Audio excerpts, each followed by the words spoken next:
Welcome. We are live tonight at Wolfie's Grill in West Lafayette, right here on the Wabash Landing. I am Rob Blackman, and it's so nice to have you with us as we talk Boilermaker basketball this evening here. It is time for the Matt Painter Radio Show. You can catch us here Monday nights from 6:05 to 7 o'clock talking Boilermaker basketball. Lots to talk about with the coach this evening, as you might expect. A couple of games to revisit since we have last spoken. That includes the Wednesday night victory over Minnesota, 88-73 in Minneapolis, the only regular season meeting between those two teams this year. And then the Purdue victory over Michigan this past weekend at Mackey Arena, Purdue winning 82-76.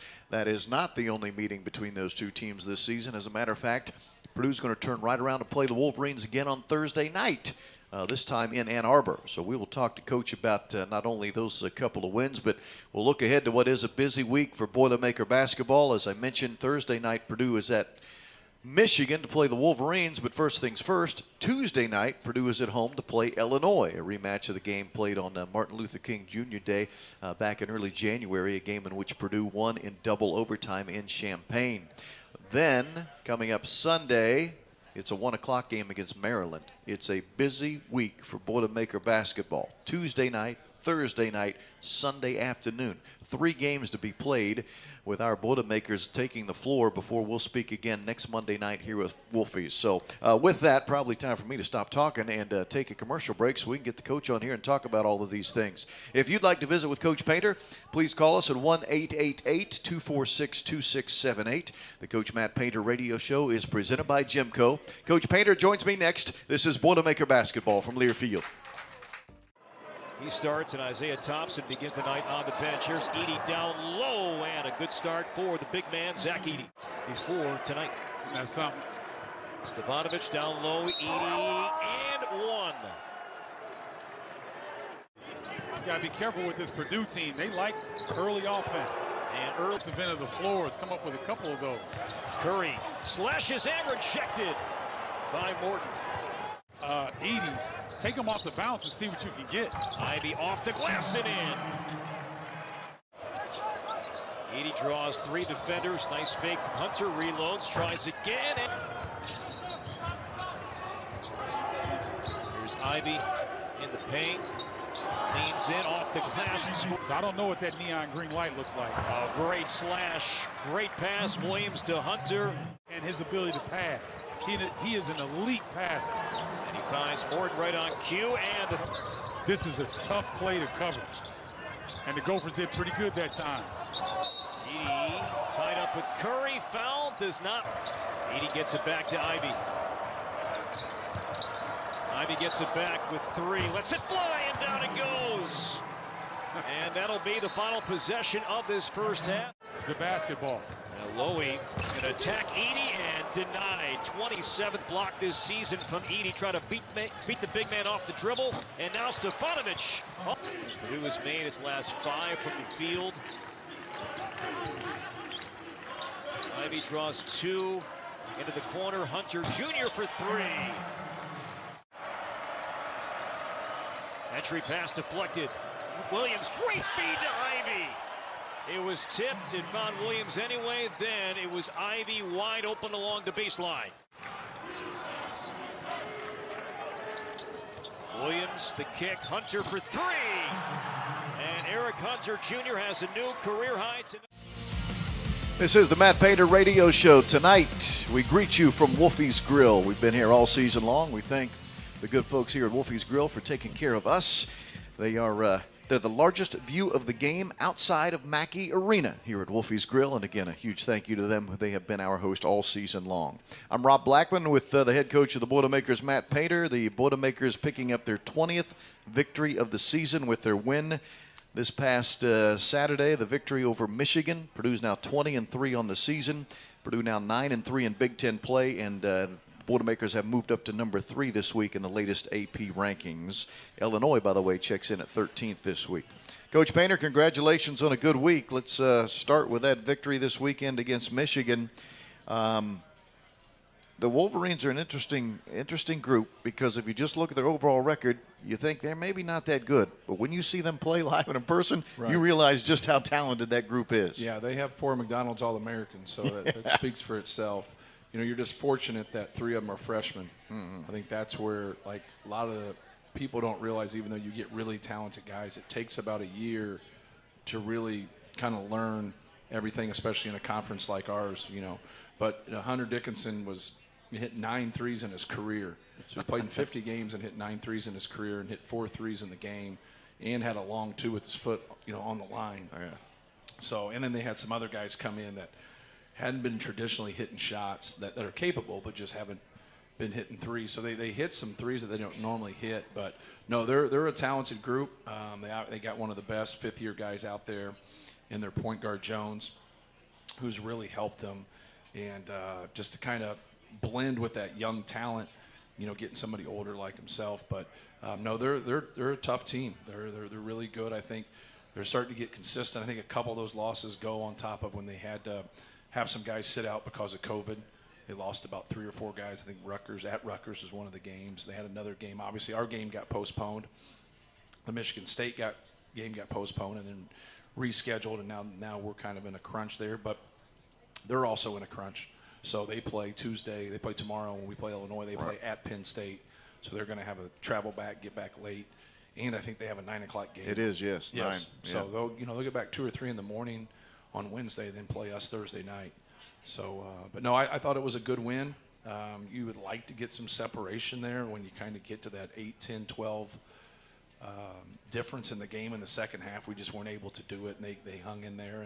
But our guys made some plays. Travion made a couple really good defensive plays late in the game, made his free throws. We made our free throws, and so I'm just waiting for everybody to call in and congratulate us for making our free throws. They always call in when we miss them. So, yeah, right. Well, we're going to wait here. I think we're going to be waiting a while. But no, it was good to see our guys knock down free throws, and California's not going off in the ocean, so that's cool also. And but no, you're going to have to win some close games different ways. You know, you like to close things out, but when it gets close, like I said, Travion made a couple of those steals late. We got a couple of key rebounds. We looked at a 1-2-2 zone like it was a UFO again for a couple of possessions. But then after that, we settled down and made some good decisions. It was interesting. You talk about finding different ways to win. For one of the few times this year, the Boilermakers weren't very good from the three-point line. Only made 5 threes, yet still found a way to win. Only made 1 3 in the second half. Yeah, they did something different. Like they'd played zone before, and then as the possession goes on, they go to a man. So within one possession, they start in zone, and then from just watching it and without really overthinking it, I just said, well, if you just give Jaden the ball in the middle of the court and just go set a high ball screen, like you're just going to attack somebody 7 foot, 270 pounds. And he's the fastest guy in college basketball. So I liked just keeping it simple there and putting the ball in his hands. In the first half, he made some good passes. At the end of the first half, he finds Mason, and Ethan Morton's got a good one in the corner. Mason had another one right there. He was a little reluctant at first because he likes to keep it and hold it and wait. And he's gotten, you remember at Minnesota, like he kept getting to that jump stop and he just ended up getting layups. Yes. And so like that, those 5s just back up off of you in the drop ball screen coverage. And when they do that, if you can show some patience, he's really gotten good at showing patience. But at times when they overdo it, you got to get the ball out of your hands. But, he made a couple of really nice drives, got fouled, made a couple nice passes. But we really could have opened some things up there in that first half if we could have knocked down some of those three-pointers. Yeah, Jaden had 7 assists in that game. You're talking about a few of the wide-open looks that were missed. He could have easily had 10 or 11 assists in that ball game. We're going to take a break here with Coach Painter, but when we come back, we will go to the phone lines. It's my understanding we have a Duke standing by in Indianapolis, so Duke, hold on the line. We'll visit with you next. It's the Matt Painter Show. It's brought to you by GEMCO, and this is Boilermaker Basketball from Learfield. 1 of 8. Dickinson, great overplay, but that's what happens when you take that risk in there. Another beautiful ball fake, and 1 out of 8. They're 6 for their last 7 since. Williams over Dickinson. Out of 15 against Nebraska, got the win because of the play of Dickinson.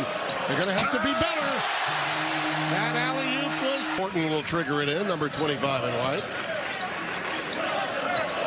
Look at that seal. Oh, my! Edie had a... Frankie Collins lost that one. Pushed it. Ivy, push it good. Push it real good. A rare miscue for Dickinson. May have been too close. Sasha to Travion. Travion, he just has it all. Discipline to keep those hands straight up.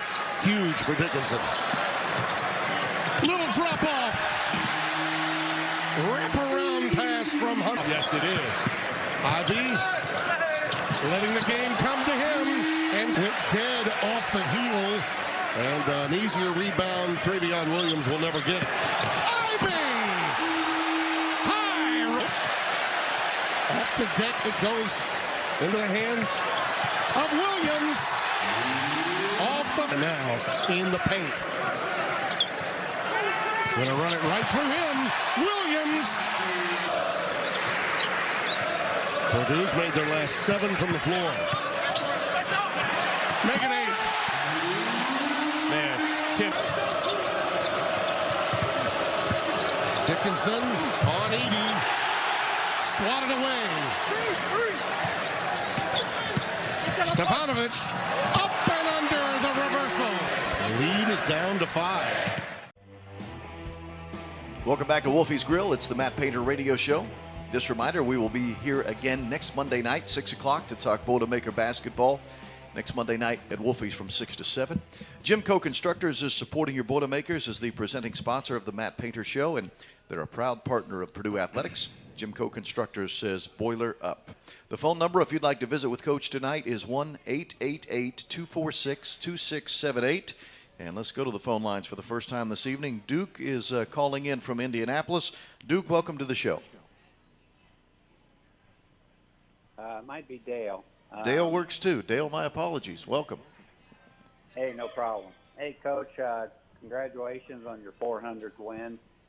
And also, I will congratulate the team on the free throw shooting since you said we wouldn't do it. There you go. We got a chance. Hey, And I'll call you by your right name, too, so I appreciate it, Dale. No one likes when someone calls it by the wrong name. I deserve that. I deserve that. Congratulations on a great season thus far. I tell you, I'm a long-time season ticket holder, and this team in particular is just so fun to watch. I give you a lot of credit. You recruited the guys, you're coaching them, and they're listening. So, my question is, I think like many Purdue fans, Mason Gillis is. I love all the guys, but he's probably my favorite, and it's just the effort that's so visible, every night that he gives. I was wondering, is this the guy you saw in high school? Did you expect this from him, or has he just grown in his game and surprised you a little in a few ways? I'll hang up and listen, and we'll be there tomorrow night. Go Boilers! All right. Well, thanks, Dale. We appreciate the support. But no, we have a good group of guys. Our staff has done a good job of assembling a team, and I think that's you have to be able to recruit to chemistry. You have to be able to recruit to people that you feel like fit together. Mason Gillis offensively is the #1 player in the country. So there's 4,400 Division I players. He's the #1 offensive efficient player, just like Grady was 3 years ago. So it's a good mix if you can get really skilled guys and then dominant post guys and then have guys that can play and fit into that role. Obviously, he fits that role in the terms of he doesn't turn the ball over. He can make threes. He doesn't take bad shots. But he plays off of our size and he plays off of Jaden Ivey. And but no, he's a hardworking guy. That's who I saw. He didn't play his senior year, so I probably saw him myself 3 times his junior year. And he played center for his high school team, but he could step out and shoot. Even though he didn't shoot a high volume of perimeter shots, he always had a good spin on his shot. And hardworking guy, made his free throws, athletic, strong. But he was going to, morph into being a 4-man. And so, you got to understand, like Caleb First, same way. Like you're morphing into a position that you kind of played before. You didn't totally play. Mason redshirted. And then obviously he played last year. Now he's in his 3rd year, so it helps with an experience. But no, he's been great, and he gives a great effort. And he has an uncanny ability to be able to get key offensive rebounds late in games. He got a huge offensive rebound on a free throw miss late in the game last night, gave us an extra possession. I can't remember if we scored or we didn't score. But he had, against Ohio State, when we really struggled defending at the end, on about probably 3 different possessions in the last 6 minutes, he ended up getting offensive rebounds and turning into points for us. And, you know, that's so key, because that's basketball. You got to be able to steal points somewhere. And if you can steal it on the offensive glass and you can steal it in transition, if you just have to score in the half court all the time and that's the only way you're scoring, it gets too hard, especially late in the year, because the teams get better, the teams play harder, they learn valuable lessons. So I've always said that about teams that get going, and whether you've had a great year or somewhere in between, everybody plays great at the end, because you don't want the season to end, you want to keep going, but you've also figured some things out, and your younger guys don't quite take things as personal, and they realize, you know, hey, we got to plug through here, we got to do everything in our power to win a game. And that just makes it for really competitive in our league. Thank you for the phone call. Let's go back to the phones. John in Carmel is joining us next. John, welcome. You're on with the coach. Thanks, Coach. Great game and great free throw shooting. Like to see the improvement. This question's for my sons, Elijah and Josiah. We've been watching every game, and we notice sometimes on three-point shots, especially like Sasha, he gets his defender off the ground, but he doesn't jump into him to get the foul, and he'll drive and get a layup. But I wonder what your philosophy is on getting the guys off the ground and jumping into them. I don't know if it's a chance of injury or what it is, of why our guys don't do it as much, because it seems we have that done to us quite a few times.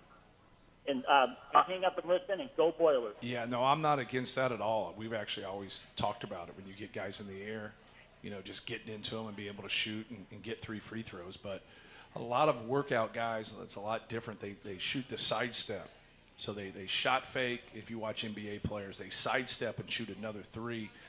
As a player, I was limited, so I always like the 3 free throws.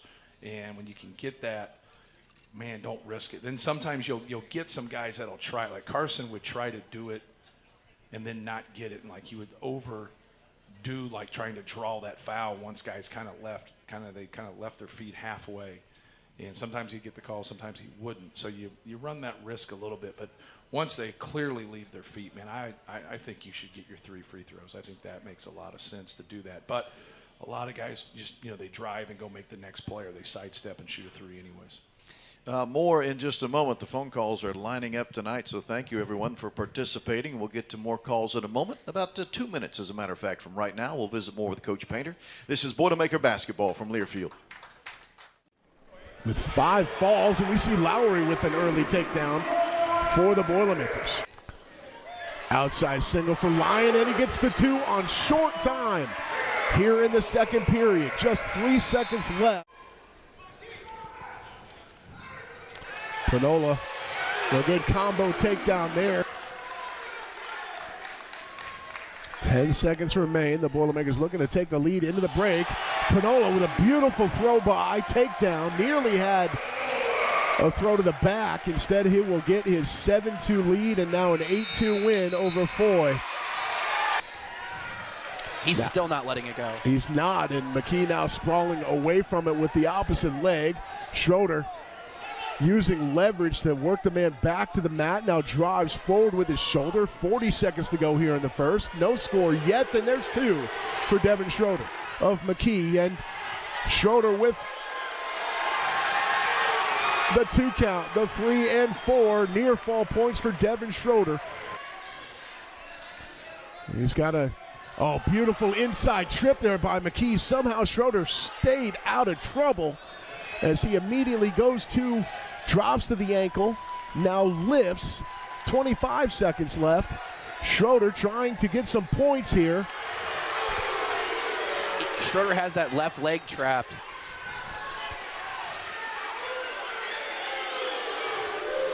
The crowd's wanting the 2. They're begging for it. They finally gave it to him.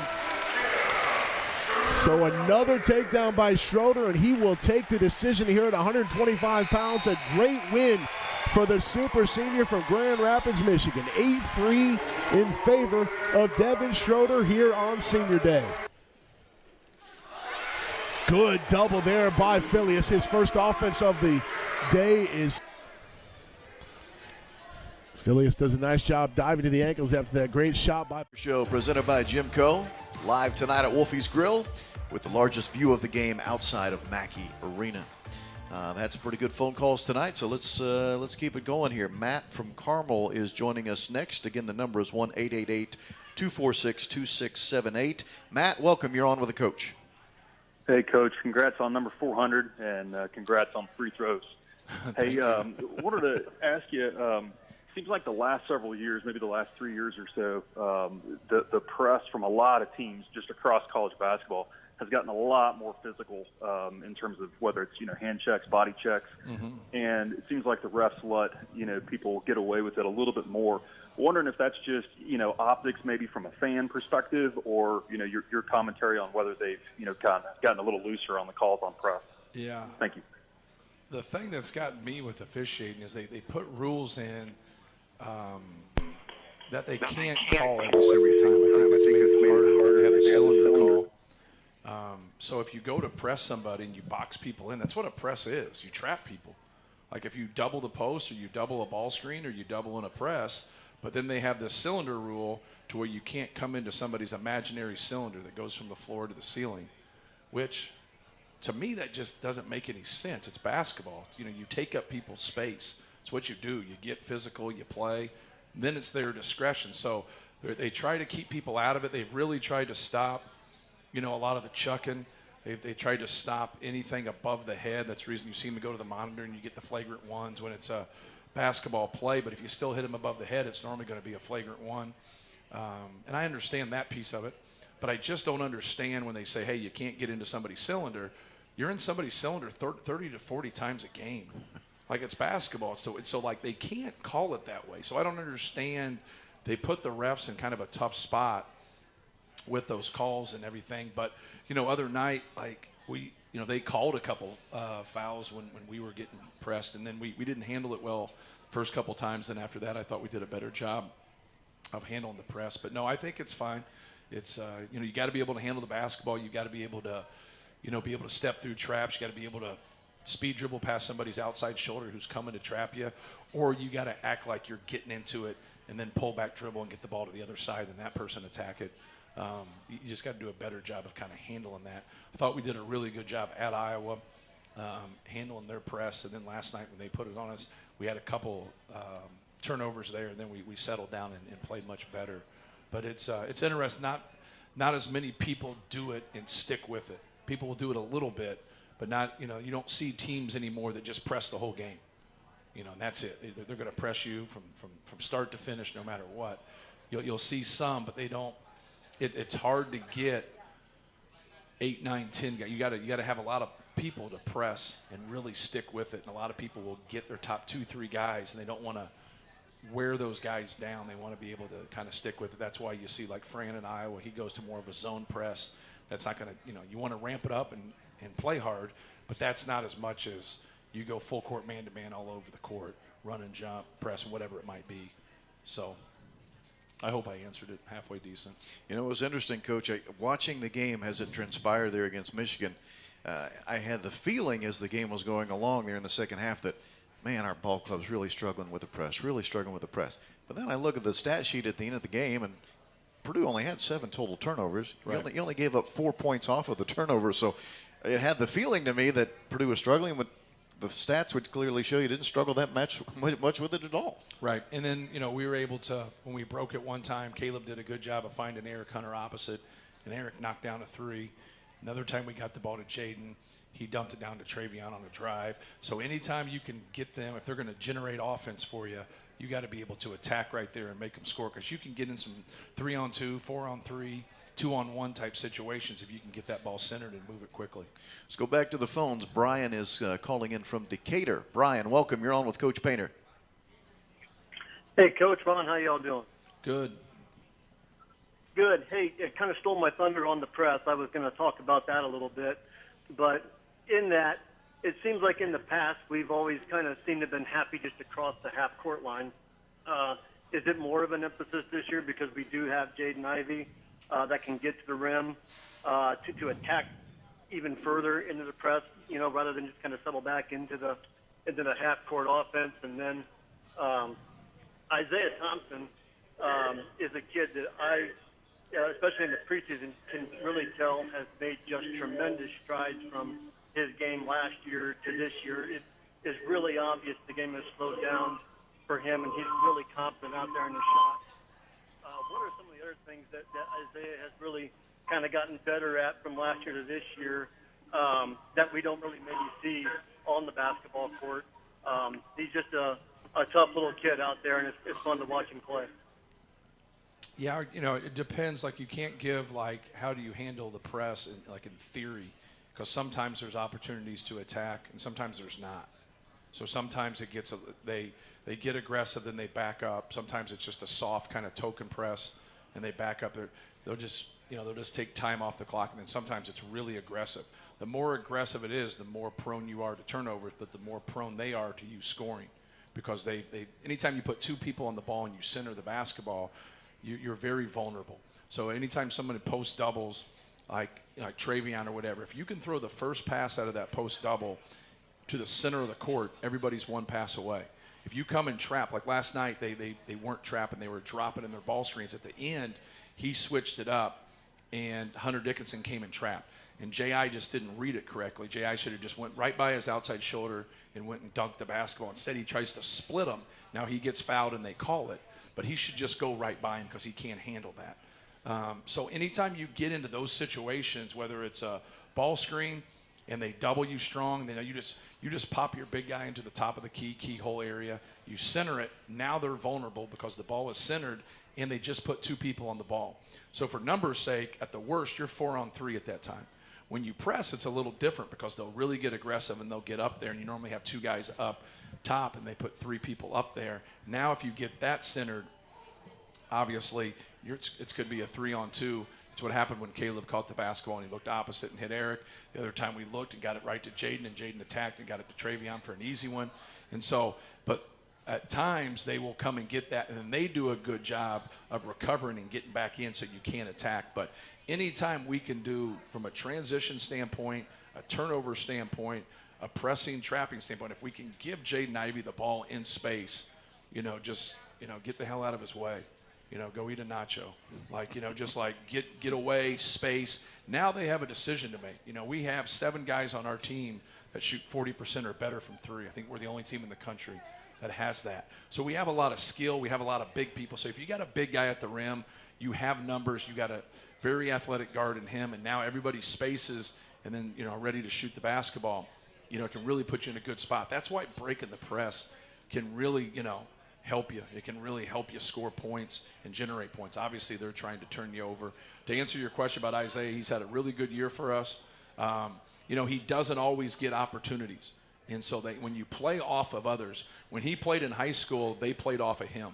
And so, that goes for probably all of our players in our team outside of a couple of them. Zach was somebody who backed up on it. He had a really good high school team. He backed up Mark Williams, who played at Duke, who played in the NBA for 10 years. And so, when you see guys now, when you have to come, it's really hard. It's really hard to function sometimes as a guy that you get very few things ran for you. You're running things for Travion Williams. You're running things for Zach Edey. You're running things for Sasha Stefanovic. You run things for Jaden Ivey. Outside of that, we every now and then we'll get Mason Gillis a 3 because we know, the guy guarding him. Like last night, we knew the size would have a real tough time defending him in some different actions. So we ran a couple things trying to get him loose to make some threes there. But for the most part, you got to play off of people, and so that's what Isaiah does. So that's why you'll see he might get 1 crack at it, 2 cracks at it, or he might have a game like he did at Iowa where he steps up and scores the points. But he's done a really good job, doesn't turn the basketball over, can really knock down shots. He went through a tough stretch shooting, but that's different. When you go through a stretch of 4 or 5 games where you don't make a shot and you're getting 1 shot, then 3 shots, then 2 shots, then 4 shots, that's not the same as somebody who's getting 12 shots a game for that 4-game stretch. Those guys that go in those slumps, that hurts you. That's 50 shots right there in 4 games. He's taken, someone says, well, he's in a slump. I'm like, he took 12 shots in 4 games. That's not a slump to me. He's not getting enough opportunities right there. And he's one of those guys on our team that, we got to find. We got to, if they're going to overdo things in the post or overdo things on drives, you got to be able to find him because he can knock down open shots. And Eric Hunter's done a great job also in doing that. His three-point percentage in Big Ten play is around 60%. Right. And he's done a fabulous job of knocking down shots. And here of late, he's knocked down a couple key ones late, like I mentioned against the press. This is the Matt Painter Show, brought to you by GEMCO. More with a coach in a moment. This is Boilermaker basketball from Learfield. Cool. Purdue's got great tradition. It's a great basketball state. It's a great basketball conference. There's just like so many good things. You know, if you haven't like come to Mackey Arena and experienced that right there, that happens all the time. That just doesn't happen when Purdue plays Michigan. Like we sold out our exhibition game. Like it's a great experience for fans, but it's just, you know, just lucky to be a part of it as a player and as assistant coach and as a head coach. There's a lot of good things going on at Purdue.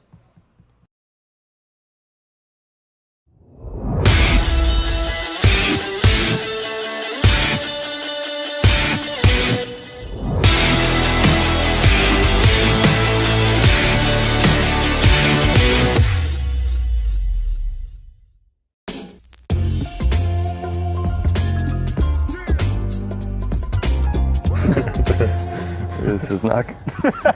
Has to be big because he has a big head. That's a pretty good start. I'm locked in right now. Woo! Dude, this is so bad. Bro, what? Bro, I used to hate art class. Can't rush perfection, that's what I think. Having trouble on the eyebrows. What would you grade your art skills, Caleb? A+. This might be the ugliest drawing. Ain't got no eyes. I think mine was. Yours is horrible. Mine looks mad. It's not my cup of tea. See, like yours is like angry. Mine's happy to be a Boilermaker. You got a basketball in the middle of that guy's body. That's what I got. No disrespect to you, Pete, but my drawing skills aren't the best. I play basketball for a reason. I don't do this.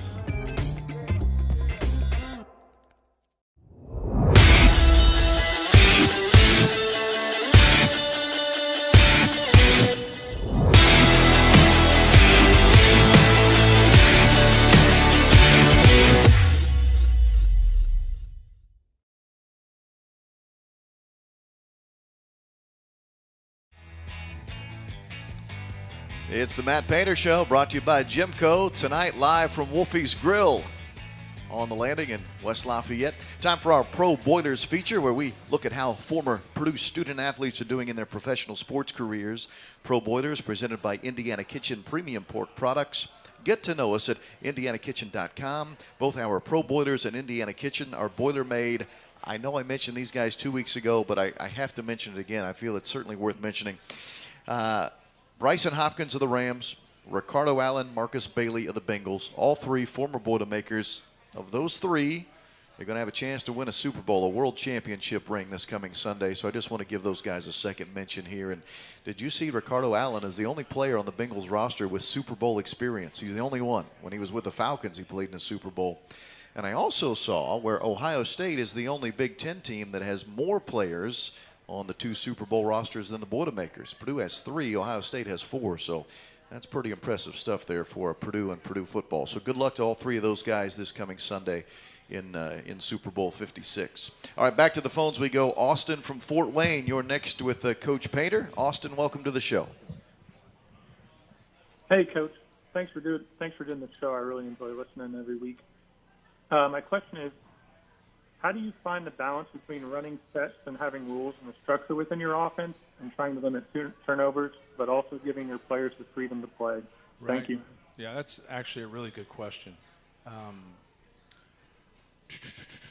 There's a lot of things that you can quantify and look at, and that's one of them. Like you can sit there and look and look through the years and say, okay, what plays work the best, what sets, and what you do after something doesn't work. So if you run a set and it doesn't work, now how much do you score off of that through your motion? Do you just set ball screens?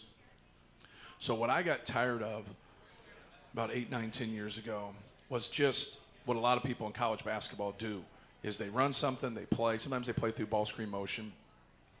Then at the end, they just come set a ball screen, and then someone takes a bad shot, right? Or a coach calls timeout, they call timeout, they go over there, they come back, they give the ball to their point guard, they come and set a ball screen, and then that's just that. Like, well, I don't know why you have to call a timeout to do that, but I get everybody does it. And so I'm like, why can't we do some things differently to be able to manufacture a better shot, but be different than other people and make it harder to guard? See, the one thing, like the ball screen is a very difficult thing to defend, but everybody does it. So we've all gotten better offensively at it, but we've all gotten better defensively at it, also defending it. So what I really tried to do, especially with Carson and with Ryan Klein, was run those triples along the baseline. And so I like running those more at the end. So just add in something to a play. Run a play, and now if it doesn't work, run the triple along the baseline. And then if he's not open for the shot, throw it inside. So at least you can try to score off the score. Now, we don't run triples every single time. So, but we do run a lot of stuff, and if we can't get it, we throw it inside. You know, you have to get the ball to the paint. So the number one thing that you want to do as a defensive group is you want to keep the ball out of the paint. And the number one thing you want to do as an offensive group is get the ball to the paint. But you got to make good decisions when you do it. You see the real emphasis in college basketball for people to play off of 2 feet. Like Jaden Ivey really struggled with that when he first got here. He's gotten pretty good at it now. He's so fast, he can get in there. But if you're going to go so fast, you can't make a play if somebody does something sudden. You know, what's the purpose? And so allowing him to dribble through some things, but also allowing him to play on 2 feet. He can spin. He can find people openings. He's done it, which a lot of people don't do this. He's so fast, and he's got a lot to him that he can jump stop and still go make a layup, which you don't see when people jump stop. They're passers normally. They don't normally make that play like that. He'll spin around, wait, keep his patience, and he'll make that. He did it 3 or 4 times against Minnesota. And it's really uncanny. And it's be able to, but your whole efficiency, we've been the number one efficient offensive team the whole season. And so even when we struggle, whatever, but if you go look at our numbers, we recruit to it, we recruit to size, and we recruit to skill. And now it really helps if we can have a dynamic guy. If we can have Etuan Moore in there, or we can have Carson Edwards in there, or you can have Jaden Ivey in there, that's the ultimate compliment to a really good big guy. We have 2 really good big guys. We actually have 3 really good big guys. Then we have Mason Gillis, who doesn't turn the ball over. People that turn the ball over get you beat. All right? So just if you get your own team, it's not okay. Like you got to draw a hard line in the sand somewhere. It's like you do with your own kids. It's like, what is that hard line in the sand for you? Don't turn the basketball over. So like it's in football, if you throw a pick 6, is it pretty important? Yeah, it can change a game. Like you're like, there's no quarterback out there says, I just do an interception. It's not a big deal. No, every time a quarterback throws an interception, he realizes this can change the game. So, but if you can think that way in basketball, because you can only go get 2 or 3 points, right? But if you can think that way and you treat it that way, look at Wisconsin. Sometimes you'll watch them and you'll be like, I don't know. They got 5 turnovers in the game. Right. They just keep giving themselves a chance because they don't turn the ball over. They're physical. They rebound the ball. That's the possession war. So you got to be able to get that figured out on who are you? Can you play in transition and make good decisions? And that's efficient. Can you play in the half court running your sets or running motion? Like go figure out from numbers, and don't do it off of feel and don't do it off of emotion. A lot of coaches do things off of feel on what they like. Who cares what you like? What works for you? Make sure you look at the hard data and look at it, because I'll like certain plays. I'll be like, man, I love these plays. And I'll look at them and be like, well, you're 3 for 12 in that play in the last month. Then you'll have some other play like, I don't know about that. You're like, well, you're 9 for 11 in that play. And so like, don't ignore facts. And a lot of times we do that through our own emotions. We ignore facts because we like something else. It's not a like game. It's a productive game. And so when you can do those things and you look at it, now you can't teach the game always to the masses. So like what one guy can do, and that's his strength, it might not be the other guy's strength. You got to be able to have a relationship with somebody and constructively talk. Now people around players, they don't understand that. That's what gets all misconstrued. Well, this guy gets to do that. Well, we don't all get the same cut of cheese. It's not the way it works. Glenn Robinson has a little bit more rope than Conzo Martin, but Conzo Martin's got more rope than Matt Waddell, but then Matt Waddell's got more rope than I got. And like each guy's got a little bit different freedom when they can have, those are the guys I played with in college, and that's just the way it is. Like Steve Scheffler was a guy that I played with my freshman year, shot 77% from the field. Like, wow. you think we should get him the ball? Like, and then but the backup center, like, hey, why don't you run any plays for me? Because you're not shooting 77%.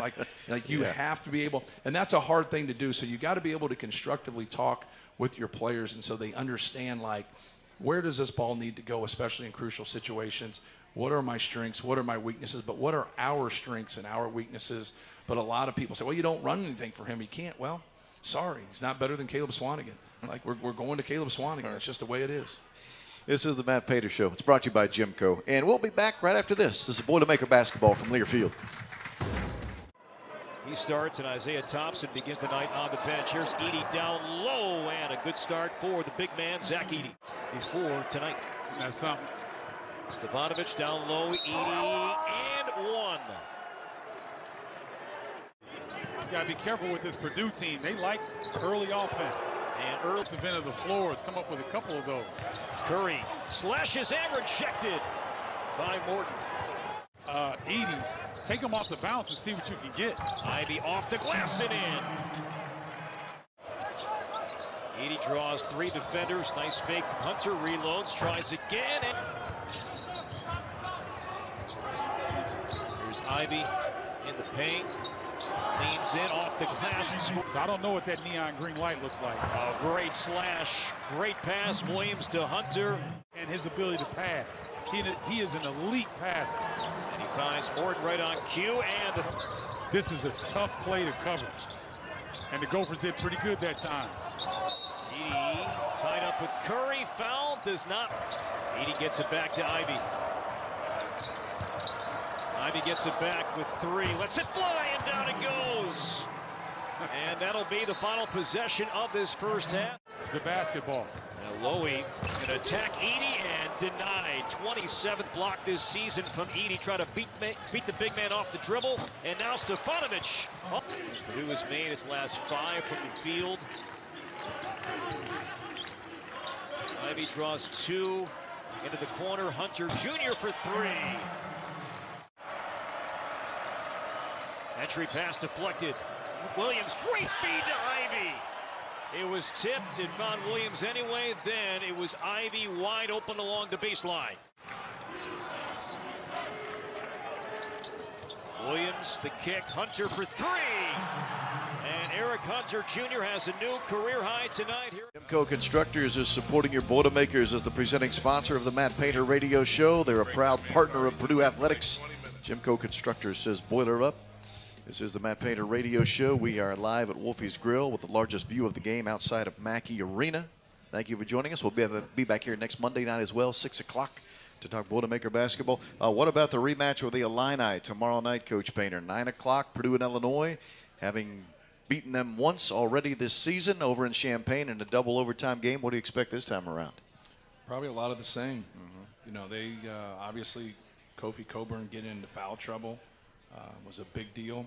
He only played 22 minutes, which in a normal game, that's probably a lot of minutes, too, for a big guy. But we played 50 minutes in the game. Right. Trent Frazier, Curbelo, Plummer, like all those guys are tough to deal with. Grandison is a very good passer, very good shooter. So they put a lot of skill, a lot of experience. Williams is a tough, hard-nosed defender. Plays to win. And he's the guy to follow. Like if young guys out there want to look at role definition, because you've talked about Mason, look at DeMonte Williams and watch him play. He might shoot 7 times tomorrow, hit 3 or 4 threes. He might shoot twice, but he's going to guard Jaden Ivey hard. He's going to rebound. He's going to be physical. He's going to defend. He's also played 5 years of college basketball. That helps when you've been out there for half a decade. But that experience and that toughness. See, when you're older and you play in college, the only thing you care about is winning. When you get to college, you say you want to win, but do you understand what it takes to win and sacrifice for your team? And I think that's what their program's about. They're tough. Brad's a tough coach, hard coaches them tough, gets after them, but they defend. But they got a good recipe with skill, quickness, size. Obviously, Kofi Then they have depth. The guys coming off the bench, you know, they've gotten some fifth-year guys. They've had some younger guys in there that are finding their way for them. Luke Goody from Fort Wayne's done a good job for them. So they have a good group of guys. They brought a guy off the bench the last time we were talking about their backup center. It was their third center, really. Oh, yeah. Because Payne was their backup, and then right. he was he came in and played great. He was fabulous. He played 20 minutes in our game. It's in the box score there if you got it. I can't pronounce his name. I apologize. But he played great. He really helped, and that's what it's about. When you have depth like that, you know, it's. But I think this is going to be a blue collar, tough, smash mouth type game. Exactly what one would expect in February in the Big Ten. More with Coach Payne in a moment. This is Boilermaker basketball from Learfield. 1 of 8. Dickinson, great overplay, but that's what happens when you take that risk in there. Another beautiful ball fake, and 1 out of 8. They're 6 for their last 7 since. Williams over Dickinson. Out of 15 against Nebraska, got the win because of the play of Dickinson. They're going to have to be better. That alley-oop was Morton will trigger it in, number 25 in white. Look at that seal. Oh, my! Edie had a... Frankie Collins lost that one. Pushed it. Ivy, push it good. Pushed it real good. A rare miscue for Dickinson. May have been too close. Sasha to Travion. Travion, he just has it all. Spindling to keep those hands straight up. Huge for Dickinson. Little drop off. Wraparound pass from Hunt. Yes, it is. Ivy letting the game come to him and went dead off the heel. And an easier rebound Travion Williams will never get. Ivy! High! Off the deck it goes into the hands of Williams. Off the... Now in the paint. Gonna run it right through him. Williams! Purdue's made their last 7 from the floor. Make it 8. Man, Tim. Dickinson on 80. Swatted away. Stefanovic up and under the reversal. The lead is down to 5. Out he goes, crossover. Bingo! Bingo, bongo. Here we greet you from Wolfie's Grill on the Landing, right here in West Lafayette. You'll catch us here next Monday night as well, 6 o'clock, talking Boilermaker basketball. By the way, the name that escaped both myself and Coach Painter just a moment ago, the third-string center for the Illini, Benjamin Bosmans Verdonk, who averages about 9 minutes a game, played 20 minutes in that game against Purdue, and actually played really well for Illinois. Had 4 points, had an assist, also had 4 rebounds. But Bosmans Verdonk, that was who we were trying to think about just a second ago. He and the rest of his Illini teammates at Mackey Arena at 9 o'clock tomorrow night. Late night, by the way, at Mackey Arena, folks, tomorrow 9 p.m. for the tip-off. 1 segment left of the Matt Painter radio show, brought to you by GEMCO. We'll wrap it up when we come back. This is Boilermaker basketball from Learfield. When it comes to Hondas, with 5 falls, and we see Lowry with an early takedown for the Boilermakers. Outside single for Lyon, and he gets the 2 on short time here in the second period. Just 3 seconds left. Panola, a good combo takedown there. 10 seconds remain. The Boilermakers looking to take the lead into the break. Panola with a beautiful throw by, takedown. Nearly had a throw to the back. Instead, he will get his 7-2 lead and now an 8-2 win over Foy. He's still not letting it go. He's not, and McKee now sprawling away from it with the opposite leg. Schroeder using leverage to work the man back to the mat. Now drives forward with his shoulder. 40 seconds to go here in the first. No score yet, and there's 2 for Devin Schroeder of McKee. And Schroeder with the 2 count, the 3 and 4 near fall points for Devin Schroeder. He's got to Oh, beautiful inside trip there by McKee. Somehow Schroeder stayed out of trouble as he immediately drops to the ankle, now lifts. 25 seconds left. Schroeder trying to get some points here. Schroeder has that left leg trapped.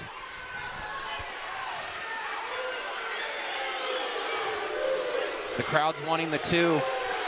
They're begging for it. They finally gave it to him. So another takedown by Schroeder, and he will take the decision here at 125 pounds. A great win for the super senior from Grand Rapids, Michigan. 8-3 in favor of Devin Schroeder here on senior day. Good double there by Phileas. His first offense of the day is... Final segment here of the Matt Painter Radio Show. And again, fans, remember, busy week for our Boilermakers. Tomorrow night, 9 o'clock against Illinois at home. Thursday night on the road, also 9 p.m. at Michigan. And then Sunday, 1 o'clock, Purdue and Maryland. Be a nice little primer to get you ready for the Super Bowl on Sunday. Final segment here of the Matt Painter Radio Show. Just a couple of quick nuggets for you. I found this very interesting. Maybe you did not. But my mind does work differently than others. I understand this. When Purdue beat Minnesota Wednesday night in Minneapolis, you do realize that the Boilermakers beat the Gophers on Groundhog's Day, right? We did remember that, fans. Did anyone else think about that? I don't know why that was the first thing that went through my mind, but we actually beat the Gophers on Groundhog's Day. I looked it up today on Google, a Google search. Groundhogs and gophers are actually two completely different rodents. They're both considered rodents, but they're not the same animal. But I did find that a bit interesting. So it got me to thinking this past weekend, Purdue's record on Groundhog's Day. And I only went back the last 10 years because that's a lot of research, over 100 years of Purdue basketball. Purdue's record on Groundhog's Day in the last 10 years, it's not very good, fans. 1-3. 1-3. That victory Wednesday night on the road at Minnesota, first time in the last 10 years we had won on Groundhog's Day. As a matter of fact, I then started thinking about the other major holidays during the basketball season, as defined by me, the major holidays. Thanksgiving Day, New Year's Day, Christmas Day, Dr. Martin Luther King Jr. Day, and Groundhog's Day. If you put those five together, the last 10 years, Purdue's record playing on those 5 holidays, 3-7. Not very good. As a matter of fact, on Thanksgiving Day, we're 0-3 in the last 10 years. What does all of this mean? It means stop scheduling games on these holidays, I think is what that means. Tomorrow night, 9 o'clock, Purdue and the 13th ranked team in the country, the Illinois Fighting Illini, should be an electric atmosphere at Mackey Arena. Our pregame show starts at 8 o'clock here on the radio network. We hope you will join us for that one. For Ray Clapmeyer and Wes Scott, for Coach Matt Painter, I'm Rob Blackman. We'll talk to you tomorrow night at Mackey Arena. Thanks for joining us, everyone, here from Wolfie's Grill for the Coach Painter Show.